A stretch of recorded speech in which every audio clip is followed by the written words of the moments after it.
ఇప్పటికైతే వచ్చేసినాం.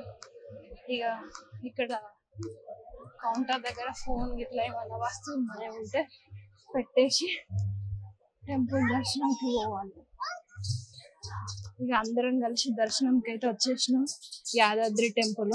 చోనా కోతుంది చోచో అంటుంది. అరే అరే అరే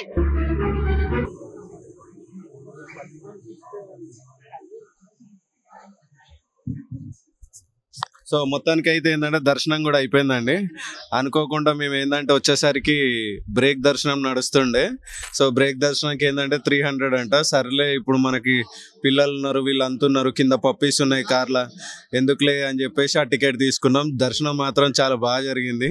డైరెక్ట్ లోపలికి వెళ్ళిపోయినాం. స్వామివారి గుడి దగ్గరికి వెళ్ళిపోయి స్వామివారిని ఇక నా కళ్ళ ముందే చేసుకోవాల్సింది కదా. టికెట్ పెట్టి మరి లోపలికి వెళ్ళినాం. అందరం బాగా దర్శనం చేసుకున్నాం. లుంగీలు కట్టుకున్నాం. లుంగీలు లేనిది అలో లేదట, లుంగీలు కట్టుకున్నాం. ఇగో అందరు లుంగీలు వచ్చిళ్ళు. ఇగో దర్శనం మంచిగా చేసుకొని స్వామివారి దండనతో అందరినీ టచ్. అయితే ఇక్కడ నరసింహస్వామి స్పెషల్ ఏంటంటే దండం, పాపాలు కానీ ఇంకేమైనా భూత ప్రేత అట్లాంటివి ఏమున్నా సరే పోతాయనే నమ్మకం. ప్రతిసారి ఏంటంటే అరే మనకి అది తీసుకోలేమా అన్న కోరికుంటు